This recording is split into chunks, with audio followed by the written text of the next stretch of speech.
But sometimes I have to make more than one part to this, and this is the third part because my phone has apps like show up in the middle of me using it, and I need to figure out how to fix that. If you know, please let me know. I wish like Caleb or Lucas were real people that can help me with this phone.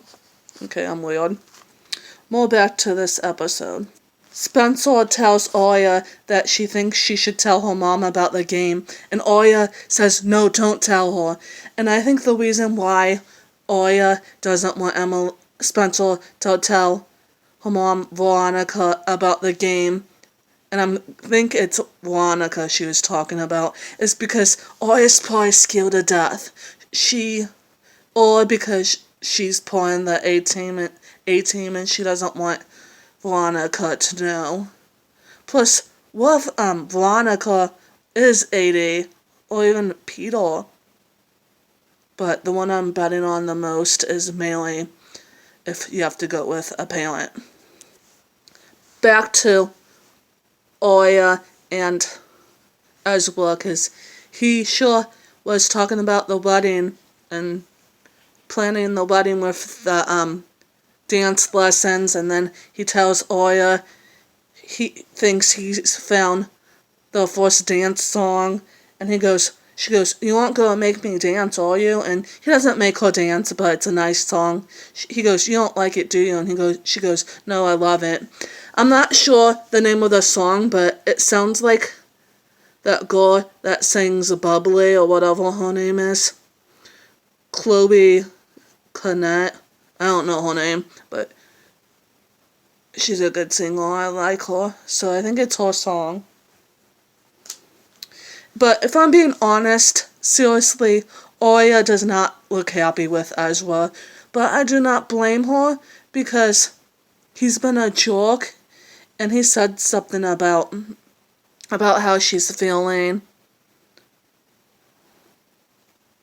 Kind of like she's having cold feet, or she's a broadzilla. She just doesn't look happy and really like she wants to marry him. Do you think it's gonna happen though? Because the show's acting like it's going to. Also, when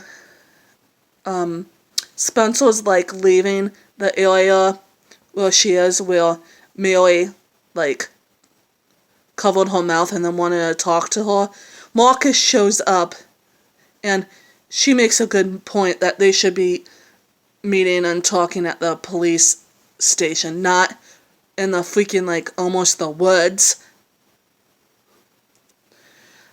And seriously, Spencer really needs an attorney for her to be able to talk to Marcus and any other officer. She really needs an attorney right now, and I think Hannah should get one too eventually. I'm sorry I'm going all over this, but I'm doing it in order how I wrote on the piece of paper. There was a flashback of Mary and Peter talking, and Jessica was in it, and it was before they probably killed her. I'm going to say they, because, to be honest, Peter said that Mary killed Jessica, but it might be a he-she thing, or they both did it and he's just blaming Mary. In this episode, Oya got 2 texts. I'll talk about the first text that she got from AD. It says, nice job with the H-bomb. You've shown your true colors. And then later I'll get into the other text that she got from AD. Ezra. The reason why Hannah was looking for a shovel is because she said she spent 4 hours detailing Lucas's car. I have to look up what that means. Like, she was cleaning his car and stuff. I think because she's trying to protect him just in case he has something to hide. Or he's guilty or something. What if they're 80 together? I wouldn't mind that too. Of course, Ashley wanted to know, why is Caleb back in Hannah's life? while they're back in each other's lives. And Caleb, and this is what made me cry. And I might cry right now when I'm talking about it, because Caleb is my favorite couple, and this is so sweet. This episode seriously focused around Caleb and Mona and Emily. And of course, Spencer and her parents, Mary, Veronica, and Peter. Caleb said the best thing that's ever happened to him is Hannah. And then he says how he wants to marry her daughter. He says, these are his words, "I can't imagine my life without her. I don't want to do that. I want to marry your daughter, Mrs.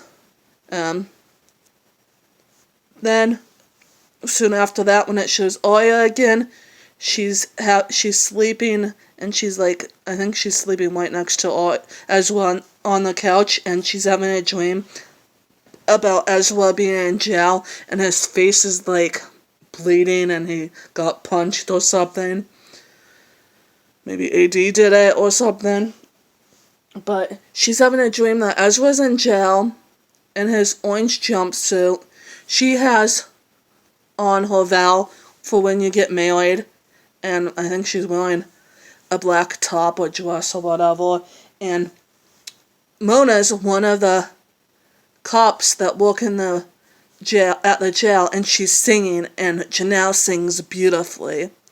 By the way, is that the music number dream sequence that they were talking about? Because when they said that, I thought the whole show, whole episode was going to be that, but I like this better. And that's one thing that stood out for me on this episode. It was beautiful. Great job, Janelle. Great job, Mona. AKA Mona, I love you. I would definitely buy an album from Janelle. She's very, very talented.